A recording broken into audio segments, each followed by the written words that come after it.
하나님이 말씀하십니다. 오늘 하나님께서 우리에게 주신 말씀 에스더서 2장 1절부터 18절까지의 말씀입니다. 오늘도 조금 길지만 이 내용을 다 잘 봉독해야 이야기를 잘 이해할 수 있기 때문에 제가 봉독하겠습니다. 하나님의 말씀을 들으십시오.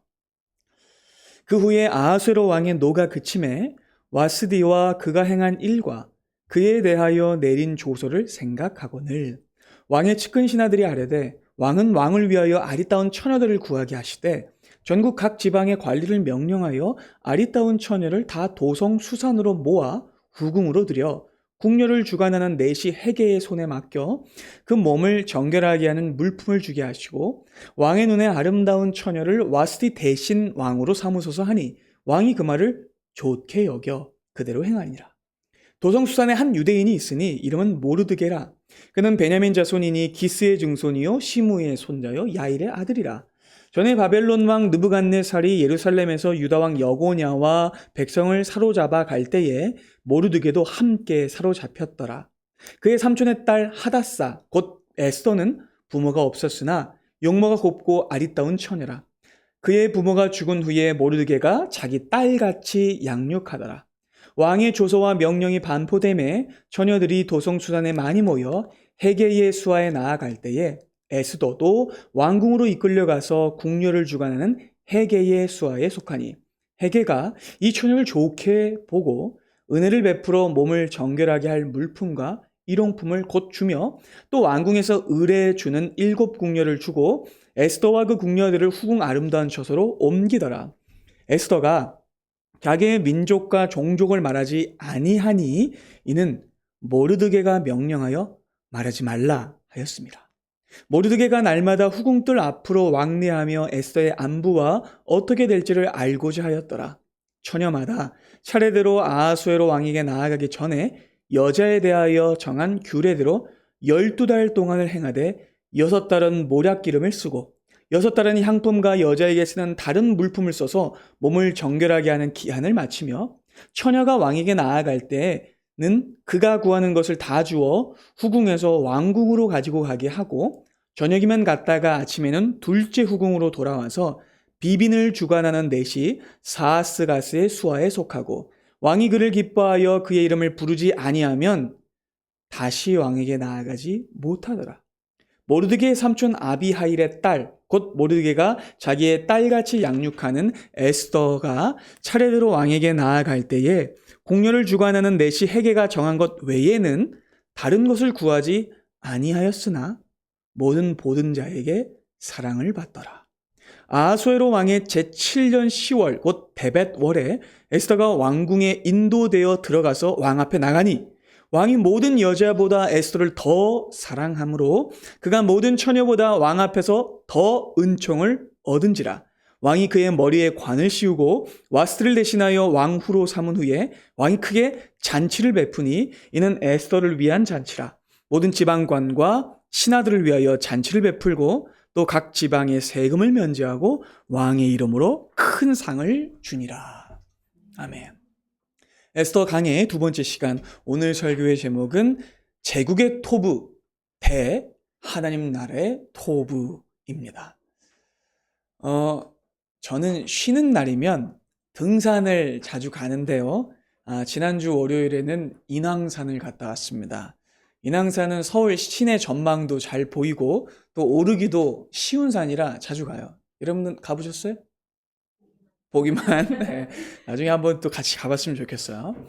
이 경복궁의 서쪽에 위치한 인왕산의 정상부는요, 암벽이 꼭 치마를 펼쳐놓은 것처럼 생겨서 이름이 치마바위예요. 그런데 이 이름의 유래를 다룬 또 하나의 아주 곡진한 카더라 이야기가 있어요. 자, 이야기는 조선 10대 왕이었던 연산군 시절로 거슬러 올라갑니다.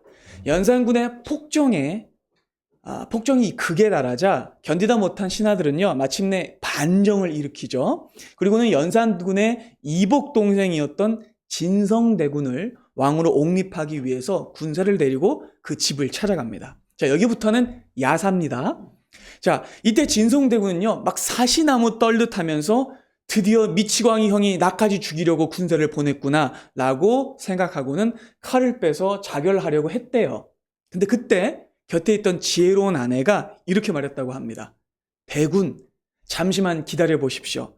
만약에 말머리가 우리를 향하고 있다면 우리를 죽이러 온 것이지만 만약에 말의 꼬리가 우리를 향하고 있다면 우리를 지키러 온 것이니 그 모습을 보고 결정하시지요 라고 했대요. 그러자 문틈으로 딱 빼꼼 내다보니까 정말 군사들이 등지고 있는 거예요. 말의 꼬리가 자기들 향해 있고 군사들이 등면 경호를 하고 있었다는 겁니다. 그제서야 그는 안심을 하고 나가서 신하들의 추대를 받아 왕위에 올랐다고 해요. 그가 바로 조선의 11대 왕인 중종이고 그의 지혜로운 아내가 단경왕후 신씨예요. 그런데 이 중종은 왕위에 오르자마자 너무 곤욕스러운 상황에 처하게 돼요. 왜냐하면 그의 장인인 신수군이 연산군의 처남이었기 때문입니다. 그러니까 정리해보면 반정을 일으킨 공신들 입장에서는 새 왕비가 자신들이 몰아낸 연산군의 친인척이자 역적의 딸인 거예요. 그러니까 신하들은 자신들이 어렵게 거머쥔 권력이 위태로워질 거라고 생각하고는 후환을 제거하기 위해 왕비를 폐위시키라고 거세게 제안을 합니다. 압박해요. 여러분, 중종이 무슨 힘이 있겠어요? 허수아비 왕이잖아요. 그러니까 결국 그는요, 자기의 은인이자 조강지처였던 아내를 7일 만에, 왕위에 오른 지 7일 만에 폐위시켜서 궁 밖으로 내쫓아 버립니다. 자, 그리고 그 후에 또 하나의 야사가 전해집니다. 자, 중종은 그날부터 매일 밤마다 아내를 그리워하면서 경회로에 올라 아내가 쫓겨나 살고 있는 인왕산 자락을 늘 쳐다보면서 매일 밤 눈물을 흘렸다고 해요. 그러자 그 소식을 들은 패비 신씨가 남편에게 안부를 전하기 위해서 인왕산에 올라가서 자기가 입던 붉은 치마를 쫙 펼쳐놨다라고 해서 치마바이라고 불린다고 해요. 자, 듣기만 해도 애틋하죠? 로맨스죠? 근데 이건 조선왕조실록에는 없는 야사예요. 팩트인지 우리가 알 길은 없습니다. 근데 여러분, 분명한 팩트는 하나 있는데 그건 뭐냐면 이 안에 철저하고 이기적인 권력의 생리가 등장한다는 겁니다. 그렇죠? 반정을 일으켰던 대신들은요, 자신들의 권력을 지키기 위해서 중종이 조강지처를 버리게 하고 재촉해서 새 장가를 들게 만들죠.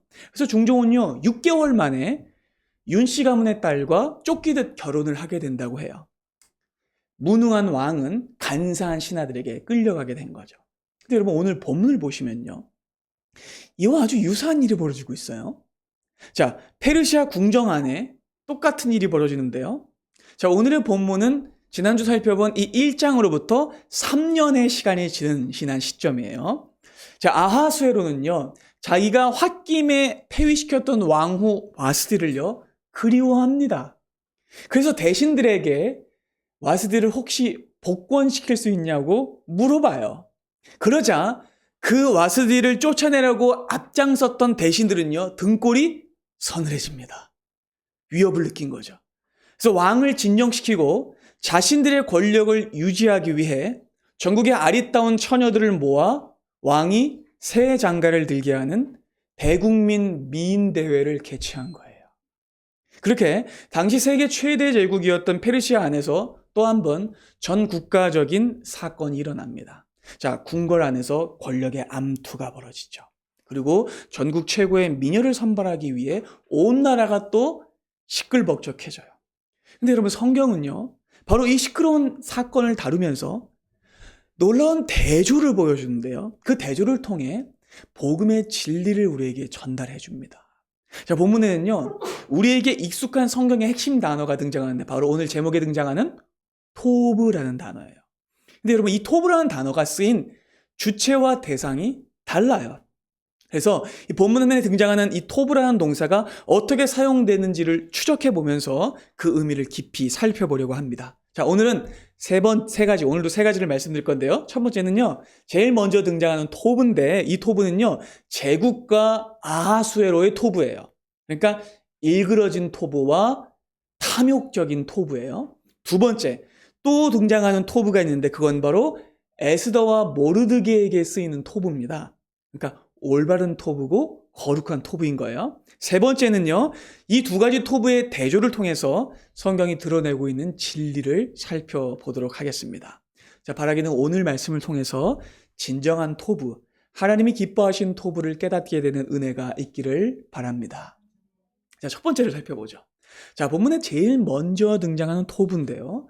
바로 제국이 추구하고 세상 왕이 추구하고 대신들이 추구하는 일그러진 토부, 탐욕된 토부입니다. 자, 먼저 오늘 구체적으로 추적해볼 토부라는 단어부터 좀 짚어야겠죠. 그러면 이 토부라는 단어 너무 익숙하시죠? 네, 이 토부라는 단어가 제일 먼저 등장하는 데가 어디였습니까? 창세기 1장이었죠. 바로 하나님이 천지를 창조하시고 그것들을 보시기에 토부했더라, 좋았더라가 나누죠. 자, 왜냐하면 그 모든 것이 하나님의 뜻과 하나님의 의도에 맞게 창조되었기 때문입니다. 그래서 진정한 왕이신 하나님이 보시기에 어땠다고요? 토부했다는 겁니다. 맞아요. 그러니까 이 토부라는 단어는요, 하나님의 시선을 가리킬 때 쓰이는 단어였던 거예요. 그리고 생명을 창조하고 그 생명체가 제자리에 있고 혼돈이 질서로 바로 잡힐 때 쓰이는 단어인 거예요. 그렇죠? 그것이 토부이고 진짜 아름답고 선한 것이었습니다. 자, 그런데 본문 2절을 보면 이 토부가 누구에게 또 어떤 상황에 쓰이겠는지를 한번 보세요. 보겠습니다. 자, 같이 한번 읽어볼까요? 시작. 왕의 측근 신하들이 아뢰되 왕은 왕을 위하여 아리따운 이게 토부입니다. 처녀를 구하게 하시되 전국 각 지방에 관리를 명령하여 아리따운 처녀를 다 도성수산으로 모아 후궁으로 들여 궁녀를 주고 하는 넷이 해계의 손에 맡겨 그 몸을 정결하게 하는 물품을 주게 하시고 왕의 눈에 아름다운 처녀를 와스티 되신 왕으로 삼으소서 하니 왕이 그 말을 좋게 여겼다가 토부예요. 자, 하나님에게 쓰였던 이 토부라는 단어가 사람의 시선에 쓰이고 있고요. 아둔하고 옹졸한 왕에게 쓰이고 있습니다.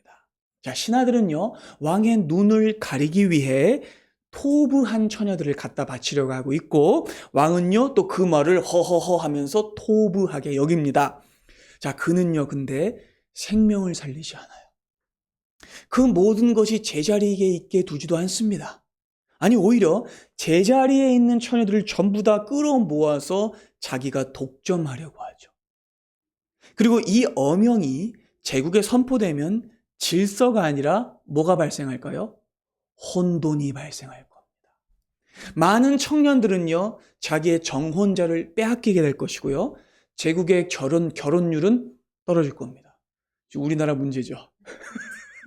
그리고 왜냐하면 왕이 처녀들을 독점할 거잖아요. 그렇죠? 그렇게 아하수에로는요, 지 보기 좋은 대로 이기적인 토부를 추구합니다. 나라에 혼란이 발생하죠. 그러니까 그는 하나님을 흉내내고 있는데 창세기의 토부를 오염시키고 있는 거예요. 이 아하수에로는요, 스스로를 신으로 여기고 있는데 정작 하는 행동은요, 누구를 닮았냐면 아담을 닮았습니다. 왜냐하면요, 그가 하나님이 보시기에 좋은 대로가 아니라 지 눈에 보기 좋은 대로 행동했기 때문입니다. 여러분, 창세기에서요, 아담은요, 자기의 눈에 보암직한 토부한 선악과를 따서 먹습니다. 정확히 이건 창세기 말씀을 염두에 둔 표현이에요.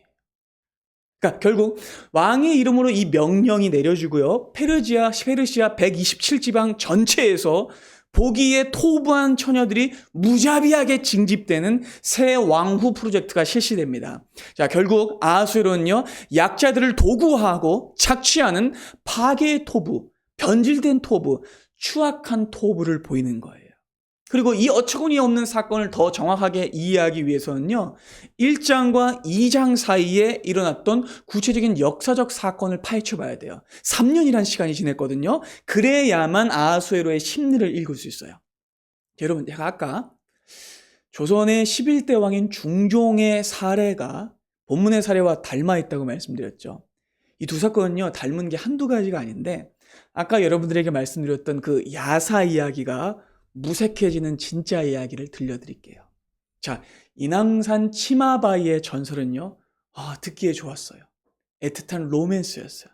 근데 조선왕조실록을 통해 팩트 체크를 해보면 실상은 달라요. 여러분들은 이미 알고 계시겠지만 조선왕조실록은요, 세계사에서 유래를 찾기 힘들 정도로 매우 꼼꼼하고 세세한 기록이에요. 심지어는 왕이 넘어졌다는 것도 기록하고 있고 왕이 넘어진 걸 기록하지 말라고 했다는 것도 기록해놨어요. 되게 흥미로운 책이에요. 그러니까 조선왕조실록은 왕의 일거수일투족을 추적하는 책이기 때문에 조금만 집중해서 들여다보면 왕의 심리와 감정을 읽을 수 있어요. 근데 실록 안에는요, 중종이 아내를 그리워하는 말을 했다거나 그의 마음을 유추해 볼 수 있는 장면이 등장하지 않는다는 거예요. 그가 밤마다 경회로에 갔다는 기록이 나오지 않아요. 물론 어느 정도는 그리워했을 수 있겠죠. 마음으로는요. 근데 행동은 전혀 그렇지 않다는 거예요. 훗날 이 중종이 세장가를 들었던 두 번째 부인이 아이를 낳다가 출산 후유증으로 죽고 말아요. 10년 만에. 자, 그러면 어떻게 됩니까? 또다시 왕비 자리가 어떻게 된 거예요? 공석이 된 거예요. 자, 이때 몇몇 뜻있는 신하들이 상소를 올려요. 뭐라고 올리냐? 전하, 억울하게 쫓겨난 패비 신씨를 복위시키옵소서라는 상소를 올려요. 여러분, 근데 이때 중종이 어떻게 반응했을까요? 그 상소를 거절합니다. 왜일까요? 전처를 다시 부르면 반정 공신들과 또다시 정치적 갈등이 생길 것이기 때문에 그래요. 그리고 10년 동안 자기가 겨우겨우 왕으로서 입지를 다져놨어. 근데 또 패비 신씨를 부르게 되면 또 권력 지형에 변동이 생기는 거예요. 그래서 그는 상소를 거절하고 세 번째 장가를 들게 됩니다. 그러니까 본문에 등장하는 아하수에로의 모습은요, 중종의 모습과 다르지 않아요. 아하수에로는요, 정말로 와스를 사랑해서 그리워한 게 아니었습니다. 그는요, 이기적인 이유로 다만 자기의 눈에 포부하기 위해서 와스티를 다시 원했던 거예요. 왜냐하면 지난주 내용을 한번 생각해 보세요. 3년 전 아하수에로는요, 와스티가 거절을 하자 부들부들 떨었어요. 마음속에 뭐가 났어요? 불이 났었죠. 그래서 발작하듯 화를 냈고 감정 조절을 하지 못한 채 성급하게 와스티를 폐위시켰죠. 그리고는 온 나라에 남자의 가부장제를 변호하는 우스꽝스러운 어명을 내렸었죠. 그리고 이건요, 아무리 봐도 와스티를 진정으로 사랑한 남편의 모습이 아닌 거예요. 그리고 여러분, 여기에는 오버하면서까지 와스티를 패출시킨 이유가 있었잖아요.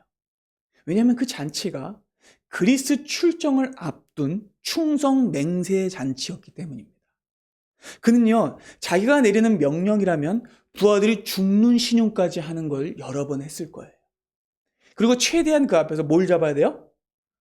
폼을 잡아야 돼요. 그래서 무려 며칠 동안 187일 동안 성대한 잔치를 벌이면서 군기를 잡고 허세를 부렸던 겁니다. 그러다가 결정적인 타이밍에 와스를 신하들 앞에서 불러요. 왜냐하면 자신이 제국에서 가장 이쁜 여인도 말 한마디로 오라가라 할 수 있는 절대 명령권자이기 때문에 그래요. 그렇죠? 근데 와스티가 어떻게 반응했죠? 자, 제가 이해를 돕기 위해서 이 표현 한 번만 쓰겠습니다. 제가 상스러운 표현을 잘 안 쓰는데 이해를 돕기 위해서 한 번만 쓰겠습니다. 와스티가 쌩까입니다. 그렇죠? 왕의 명령을 듣지 않았어요. 그러니까 와하수에로는요, 부하들 앞에서 완전히 체면을 구긴 거예요. 그러니까 그 한 번의 쌩으로 인해 지난 186일 동안 잡아왔던 가오가 한 방에 무너진 거예요. 그렇죠? 그래서 그는 한순간 자기 마누라조차 다스리지 못하는 권위 없는 남자가 돼버린 거예요. 그래서 발작을 한 겁니다. 그래서 자기의 추락한 권위를 끌어올리기 위해서 와스트를 폐위시키고 우스꽝스러운 어명을 전국에 내렸던 거죠. 자, 1장의 내용이 더 확실히 이해가 되시죠? 그래서 그랬던 거예요. 자, 이후 아하수르는요, 어쨌든 어찌저찌 사건 수습을 하고요, 그리스로 대규모 출정을 떠납니다. 그는 온갖 가오를 잡으면서 지중해로 배를 띄우죠. 이 원정의 목적은 분명합니다. 여러분, 여기서도 되게 흥미로운 역사적 기록이 있는데요. 왜냐하면 자기 아버지인 다리우스 1세가 과거 그리스와의 전투에서 패배했는데 그 전투가 그 유명한 마라톤 전투입니다. 마라톤 전투에서 패배했어요. 그래서 아버지의 치욕을 갚기 위해서 이를 갈면서 출정을 한 거예요. 고대 역사가 헤로도토스라는 사람은요, 당시 페르시아의 병력을 500만이라고 추정했어요. 근데 현대 사학자들은 현실적인 보급과 지형을 고려해서 육해군을 다 합쳐서 한 30만 명 정도로 봐요. 어쨌든 그것도 어마어마한 대군이에요. 30만 명이 이동한다? 그러면 식사가 여러분 몇 인분이 돼야 될 것 같아요? 수백만 인분의 식사가 따라가야 되는 거예요. 그리고 영화 300, 그 300이라는 영화가 이 전투를 다루고 있어요. 자, 아하수에로는 첫 번째 전투인 테르모필레 전투에서는 어찌저찌 승리를 합니다. 근데 이어진 살라미스 해전, 그리고 플라타이아 전투에서 연이어 패배하게 되는데 그냥 지는 게 아니라요, 개박살이 납니다. 진짜 개박살이 나요. 그렇게 당시 세계의 절반을 다스리고 있던 세계 최강대국의 왕이요, 도시국가 연합군에게 사정없이 털리는 결과가 일어납니다. 그리고 이때 역사 기록을 보면요, 아하수에로는요, 살라미스 해협이 내려다 보이는 언덕 위에서 황금 의자에 앉아서 여유를 누리면서 자신들의 군대가 이길 거라고 생각하고 관망하고 있었다고 해요. 근데 그가 그 의자에 앉아서 보게 된 건요, 자신들의 함대와 군사들이 개미떼처럼 몰살당하는 거였어요. 결국 아하수에로는요, 대패한 뒤에 철수하게 됩니다. 세계 절반을 통치하던 기고만장했던 절대군주가 수많은 병력을 잃어버렸어요. 끔찍한 패배의 트라우마를 안았어요. 그리고 수산궁으로 쫓겨나듯이 도망쳐왔어요. 그때가 즉위 6년째예요. 이게 이 장의 역사적 배경이에요. 자, 여러분, 이날 이후로 아하수에로는요, 수산궁의 텅 빈 침전에서 극도의 자괴감과 패배감과 우울증에 시달리게 됩니다. 그는 매일 술통에 빠져서 숙취에 빠져 지내다가 불현듯 홧김에 내쫓았던 전처 와스티가 생각이 납니다. 자, 그럼 여러분, 이게 진짜 와스티를 사랑해서 그리워한 걸까요? 아니죠. 이건 자기 보상적 감정이고 그리스와의 전쟁에서 처참하게 깨진 패배감을 달래려는 자기 연민이자 잘못된 해결책인 거예요. 자, 본문 1절을 볼까요? 그래서 본문이 이렇게 말하고 있는 거예요. 그 후에 아하수에로 왕의 노가 그침에 와스티와 그가 행한 일과 그에 대하여 세린 조서를 생각했다라고 나와요. 자, 왕은요, 그래서 그 생각이 나서 와스티를 복권시키려고 하는데 이게 쉬운 일이 아니에요. 3년 전에 전국이 떠들썩하도록 그 생 난리를 쳤는데 왕이 다시 물르는 게 이게 모양 빠지는 일인 거예요. 그죠? 근데 그렇다고 해도 그가 정말로 와스티를 사랑했다면 그는 자기가 내렸던 어명을 취소하고서라도 그녀를 데려왔을 거예요. 그렇죠? 근데 그렇게 하지 않아요. 그러니까 그가 그리워한 건 아내 와스티가 아니었던 거예요. 그가 그리워했던 건 뭘까요? 그가 그리워했던 건 3년 전에 와스티를 데리고 있던 잘 나갔던 자기 자신인 거예요. 깨달아지시죠? 그는 그때 최고의 권력을 누리고 있었고 자신감이 뿜뿜 차올라 있었습니다. 그는 즉위 초반에 일어났던 애굽과 바벨론에 일어났던 반란을 성공적으로 제압하고 엄청난 잔치를 180일 동안 열면서 수많은 부하들 앞에서 똥폼을 잡던 왕이었어요. 그는 그 시절이 그리운 거예요. 아, 옛날이요. 그러니까 그는 와스티를 자기가 복권시키면 마치 지난 3년간 산산조각 났던 자기의 권위와 힘이 마법처럼 다시 살아나지 않을까라는 기대를 했던 거예요.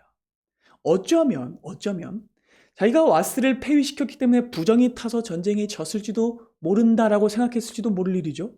그렇죠?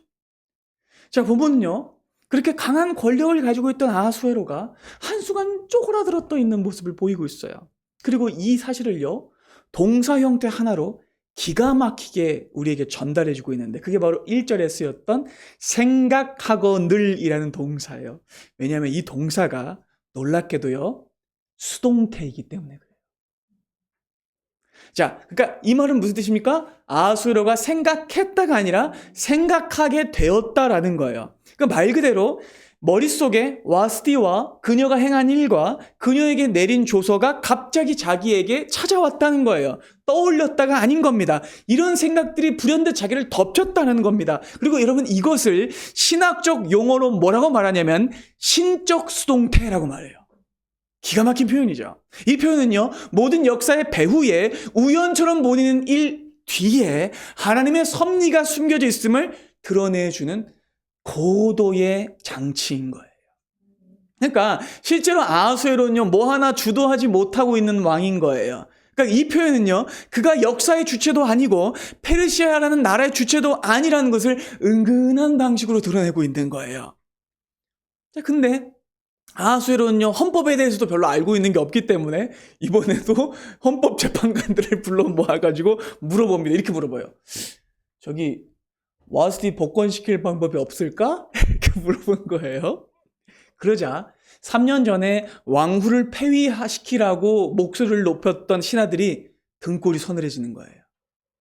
만약에 이 덜 떨어진 왕이 혹여라도 자기 가오 한번 내려놓고 와스티를 복권시키는 날에는 자신들이 복수의 칼을 맞을 수도 있는 거예요.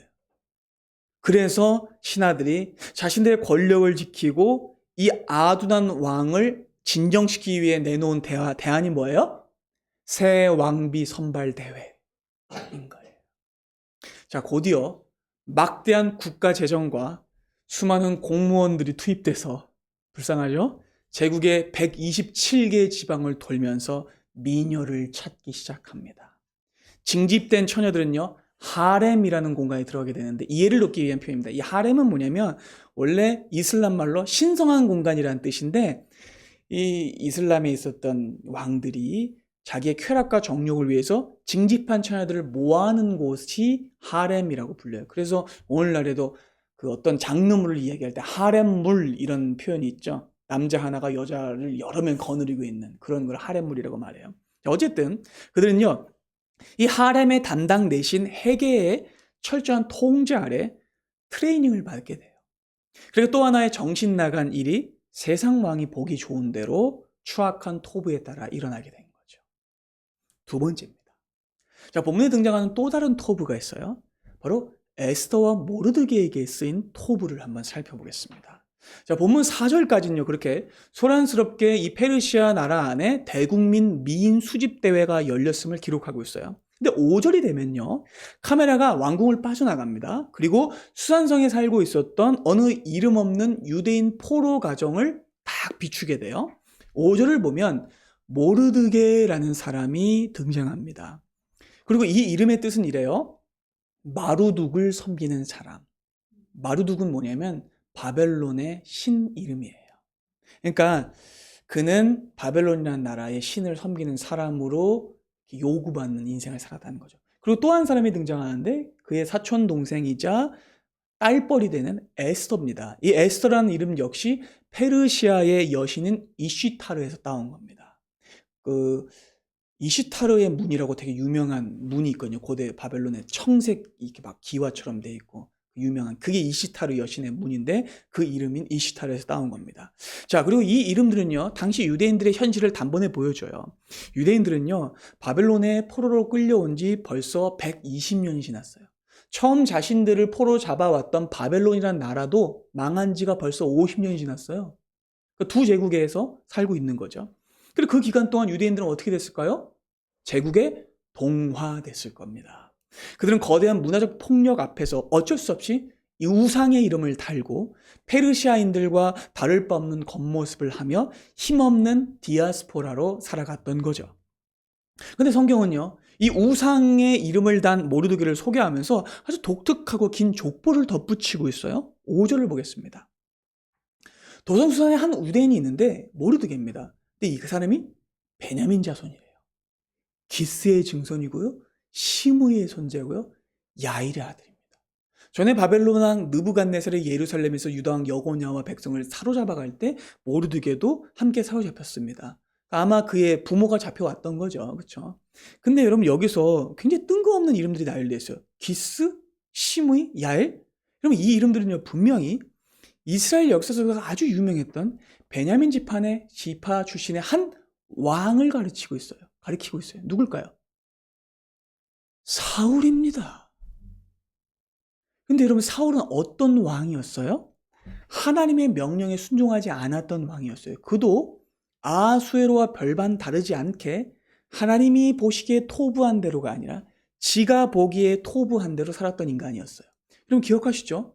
이번 주에 읽었던 성경 내용이었죠. 딱 정확히 아말렉 왕 아각을 하나님이 죽이라고 명령하셨는데, 그리고 전부 다 멸하라고 명령하셨는데 사울이 어떻게 합니까? 자기의 눈에 보기 좋은 것들 다 남겨놓죠. 그는요, 자기에게 좋은 개인적 이기적 토부를 따라갔던 실패한 왕이었어요. 그런데 성경은요, 그 실패한 왕의 후손을 소개하고 있어요.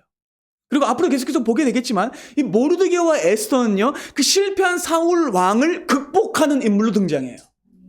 그러니까 성경은요, 겉보기에는 우상의 이름을 달고 있지만, 초라한 포로의 모습을 하고 있지만, 실패한 왕의 후손이지만, 그가 자기 자신들의 조상들의 불순종과 잘못된 토부를 끊어내고 올바른 토부를 따른 자들로 세워진다라는 걸 암시하고 있는 거예요. 대단하죠. 하지만 이들이 처한 현실은 암담했습니다. 자, 6절과 7절을 보면요, 계속해서 이들이 처한 현실을요, 수동태 동사로 표현해 주는데 6절은 이렇게 말합니다. 사로잡혔더라. 8절은 이렇게 말합니다. 이끌려 갔더라. 그러니까 수동태 동사는요, 본문 안에 무려 4번이나 반복해서 등장하는데, 이 수동태 동사는 당시 제국에 살고 있었던 유대인들이 주도권을 쥐고 살고 있지 못했다는 걸 알려줘요. 그들은 제국의 폭력적인 시스템 앞에서 철저한 약자였고요, 수동적으로 끌려갈 수밖에 없는 피지배층이었습니다. 그리고 그 현실은 대국민 왕후 선발대회가 열릴 때 또 한 번 드러나요. 여러분, 에스더가 제 발로 오디션장에 찾아갔을까요? 아닙니다. 보면 에스더가 강제로 징집돼서 끌려갔다라고 말하고 있어요. 근데 여러분, 놀라운 건요, 이렇게나 불리한 현실과 상황 속에 있었음에도 불구하고 모르드게와 에스더는요, 앞서 등장했던 인물들과는 전혀 다른 토부의 모습을 보인다는 겁니다. 아수에로 왕은요, 천하를 호령하는 절대 권력을 가졌지만 자기 감정과 신하들에게 끌려다니는 수동적 인간이었어요. 그렇죠?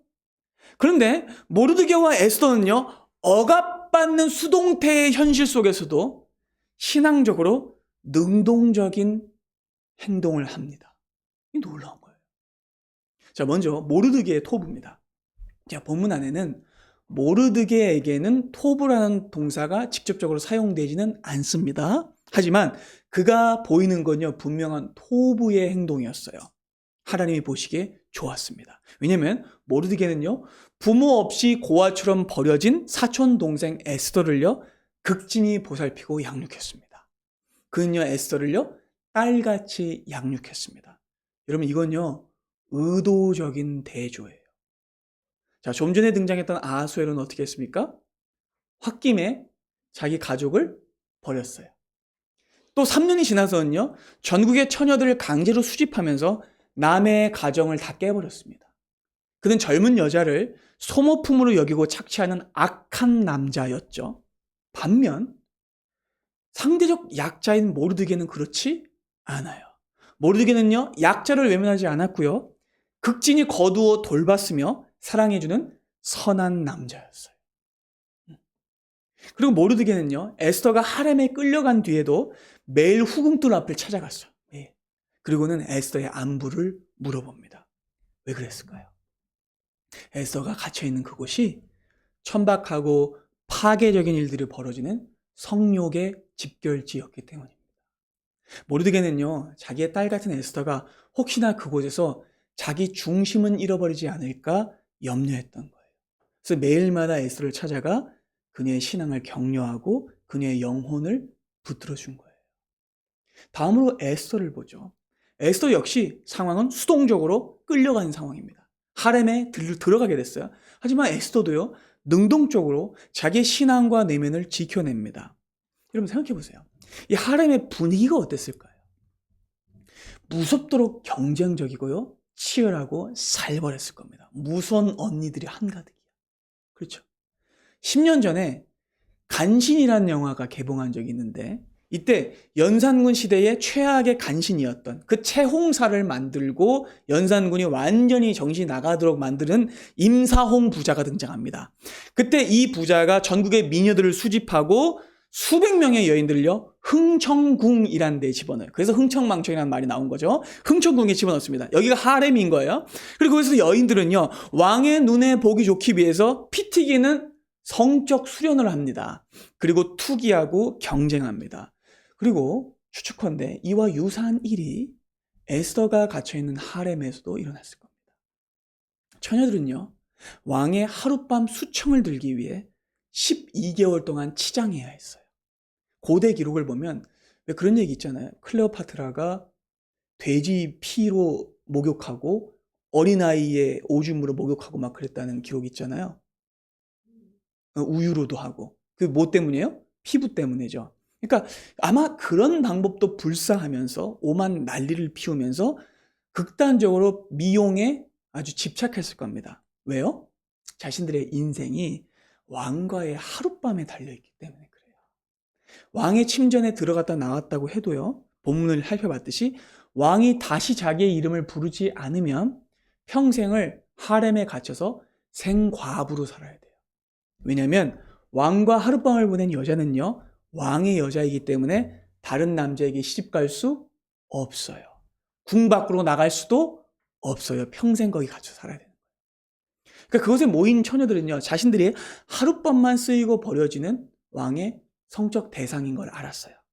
그래서 어떻게든 여기서 그나마 자신들이 할 수 있는 걸 하기 위해서 굉장히 투기하고 경쟁했을 겁니다. 그래서 온갖 화장법을 익히고 잠자리 기술을 연마했을 거예요.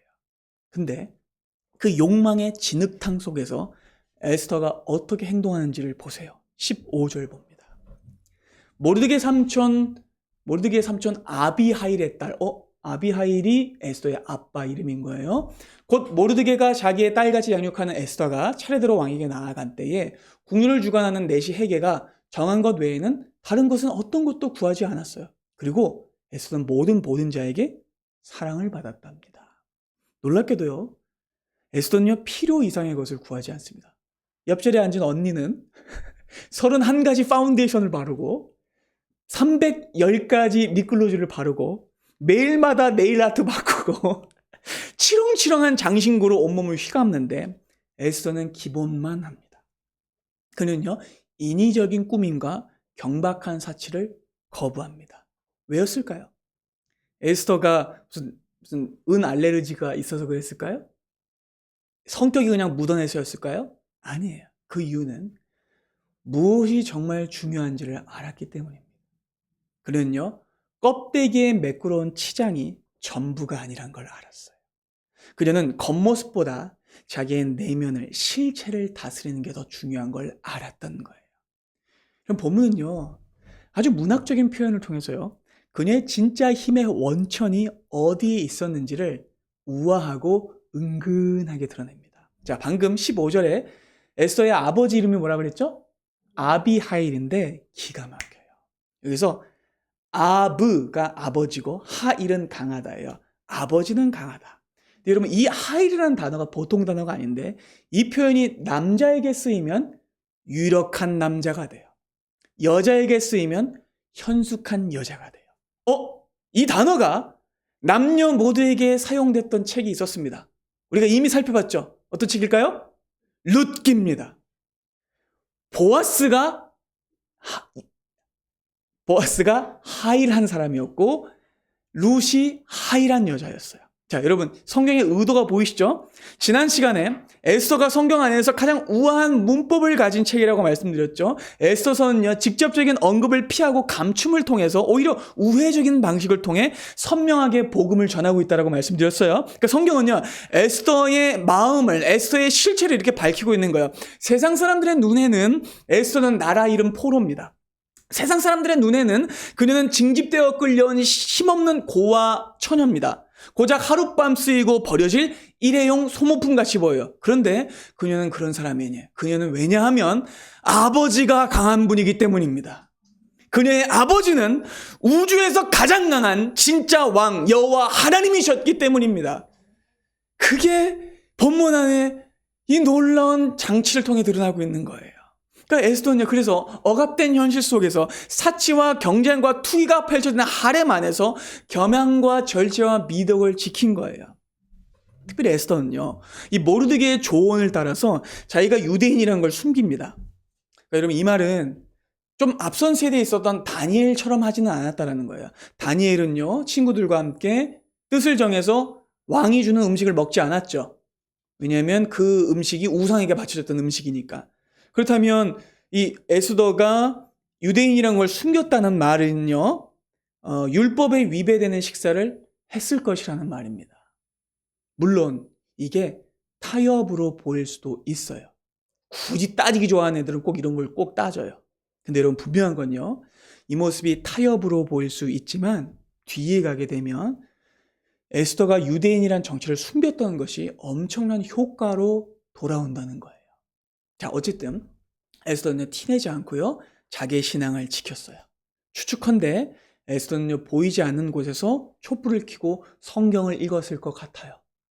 추측컨대 에스더는요, 동기들보다 더 일찍 일어나서 새벽에 기도했을 것 같아요. 자, 왜냐하면 그렇지 않고는 이후에 일어나는 일을 해석할 수가 없어요. 왜냐하면 본문이 에스더에게 무려 3번이나 어떤 동사를 사용할까요? 토브라는 동사를 사용합니다. 각 구절을 함께 볼까요? 자, 7절, 9절, 17절입니다. 에스더는요, 누가 보기에도 어때요? 토부한 처녀였어요. 7절. 그리고 또 9절에 보면 헤게가 보기에 이 처녀는 어땠어요? 토부했어요. 그리고 마지막으로 누구 앞에 나갑니까? 아하수에로 왕 앞에 갔는데, 본문에는 한글 성경에는 이게 빠져 있는데, 원문 성경에는 분명히 토부가 등장해요. 그러니까 왕이 보기에도 좋았다라고 나와요. 자, 3번이나 등장한다는 건 무슨 뜻입니까? 완전수라는 겁니다. 그럼 무슨 뜻일까요? 에스더는요, 진정한 왕이신 하나님의 눈에 보시기에 토부했다라는 겁니다. 그러니까 수많은 여자들이 화장빨로 승부할 때, 에스더는 그 꾸미지 않는 자연스러운 미모와 신앙적 자태를 가지고 옹졸한 왕의 마음까지 풀어주는 엄청난 아름다움을 드러냈던 거예요. 이거야말로 진정한 진선미 아니겠습니까? 결국 이 하나님의 섭리 안에서 와스티가 폐위된 지 4년 만에 에스더가 왕후로 간택됩니다. 17절에 보면 왕이 모든 여자보다 에스더를 더 사랑했고 모든 처녀보다 더 은총을 받았다라고 기록하고 있는데, 여기서 은총이라는 단어가 헤세드예요. 여러분, 헤세드는 성경 안에서 아무 때나 쓰이는 단어가 아니라고 말씀드렸죠. 하나님의 언약적 사랑을 표현하거나 하나님의 사랑을 받은 사람을 말할 때 쓰이는 특이 표현이에요. 근데 이 헤세드가 지금 누구에게 쓰이고 있어요? 에스더에게 쓰이고 있는데 누구에게 또 쓰이고 있어요? 아하수에로 마음에 쓰이고 있어요. 근데 여러분, 아하수에로는 헤세드란 단어가 어울리는 인물이 아니에요. 그 말인즉슨 하나님이 이 변덕이 심하고 옹졸한 아하수에로의 마음에 하나님의 헤세드를 불어넣어 주신 거예요. 그래서 에스더가 눈에 보기에 토부하도록 만드신 겁니다. 추측컨대 에스더는 모두가 인정할 만한 절대 미녀는 아니었을 거예요. 절세 미녀는 아니었을 겁니다. 아마 그녀는 이런 스타일이었을 것 같아요. 볼수록 이쁜 스타일. 그렇지 않을까요? 얼굴이 예쁘긴 예쁜데 하는 짓이 더 이쁜, 내면이 단단해서 뭔가 설명할 수 없는 매력이 묘하게 풍겨나는 그런 스타일의 미인이었을 겁니다. 그렇지 않고서는 이 사춘기적 결핍을 가진 아하수에로가 뿅 갈 리가 없어요. 그렇게 에스더는 왕후가 되고요, 왕은 에스더를 위해서 큰 잔치를 베풀고요, 심지어는 각 지방에 세금을 면제해주고 큰 상을 내리게 됩니다. 여러분, 이게 왜 놀라운지 아세요? 1장과 반대되는 일이 벌어지고 있거든요. 1장에는요, 와스티가 왕비로 있었을 때 온 나라가 시끄러워졌어요. 백성들이 고달팠습니다. 신하들이 막 당황했어요. 그리고 파티를 즐기는 건 높은 양반들의 이야기였어요. 그렇죠? 그런데 정말 하나님의 토부를 닮은 사람이 왕비가 되자 왕을 위한 잔치가 아니라 에스더를 위한 잔치가 열려요. 그리고 무려 여러분, 세금이 면제됐대요. 눈이 돌아갈 일이지 않습니까? 세금이 면제됐대요. 게다가 왕의 이름으로 왕의 에스더에게 큰 상이 내려집니다. 와스는 퇴출됐는데 에스더는 상을 받게 되죠. 이것이 올바른 토부를 가진 사람을 통해서 일어난 일이었어요. 마지막 세 번째입니다. 이 두 가지 토부의 대조를 통해 성경이 드러내고 있는 진리예요. 자, 오늘의 본문은요, 제국의 토부와 하나님 나라의 토부를요, 아주 예리하게 대조해서 보여주고 있어요. 그러니까 본문이 말하는 하나님 나라의 토부는요, 세상 나라의 토부와 정말 달랐어요. 하나님 나라의 토부는요, 겉보기에는 전혀 화려하지 않았습니다. 모르드게와 에스더는요, 세상에서 을의 위치에 있는 사람이었어요. 그들의 겉모습은 전혀 화려하지 않았고요, 기득권과는 멀었으며 능동적인 상황에 처해 있지도 않았습니다. 그들은 원치 않게 이방 땅에 포로로 잡혀온 사람들이었고 거대한 제국의 시스템에 눌려 수동태로 살아갈 수밖에 없는 사람들이었어요. 그런데 놀랍게도 그들은요, 핑계대지 않았어요. 원망하지 않았습니다. 불평하지 않았어요. 그들은 하나님을 원망하거나 낙심하지 않았어요.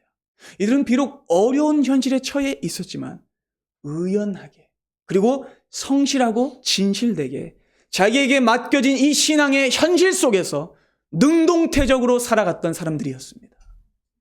여러분들이 아무도 알아주지 않는 현실에 처해 있을 수도 있어요. 무명으로 소리 없이 숨죽여 지내는 시간이 길게 느껴질 수도 있습니다. 그러나 여러분, 그 시간은 결코 의미 없는 시간이 아닙니다. 당장 눈에 보기에는 화려한 세상의 조명을 받는 사람들이 세상을 이끌어가는 것처럼 보일 수 있어요. 그러나 역사는 언제나 보이지 않는 하나님이 이끌어 가시는 하나님의 섭리에 달려 있습니다. 하나님은 언제나 화려한 스포트라이트를 받는 사람들이 아니라 고요히 자기의 자리를 지키며 맡겨진 역할을 감당하는 하나님이 보시기에 토부한 사람들을 통해 일해 오셨습니다. 여러분 생각해 보세요.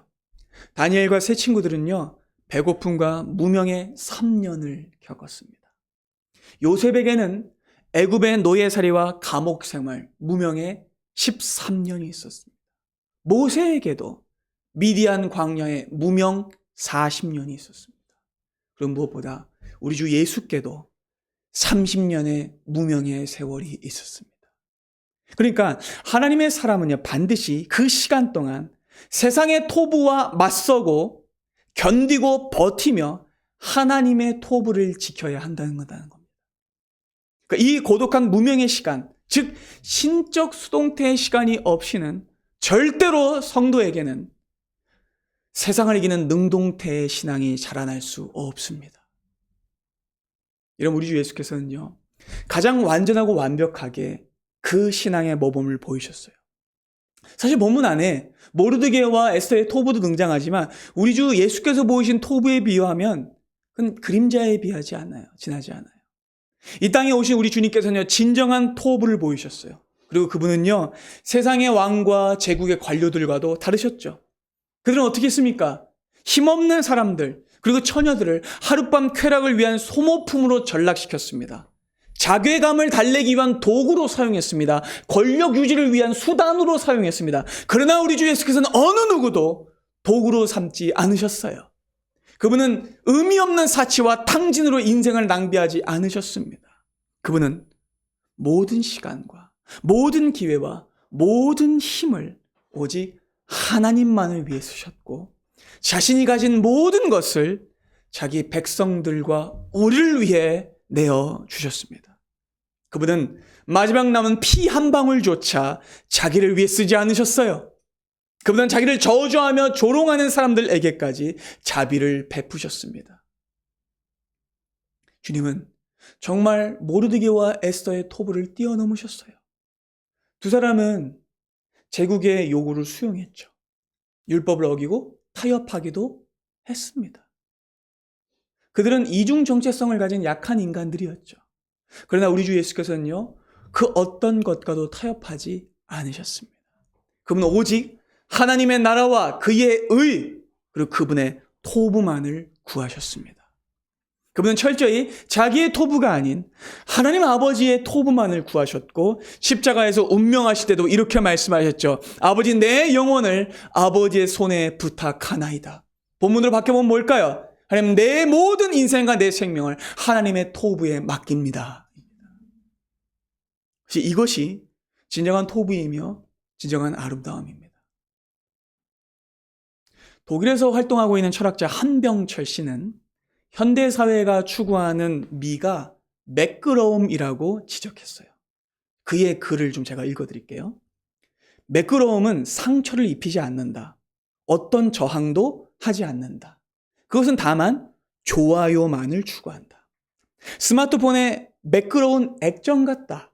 사람들은 상처와 흠집, 고통을 철저히 지워버린 채 얄팍하고 겉만 번지르르한 쾌락만을 지향한다.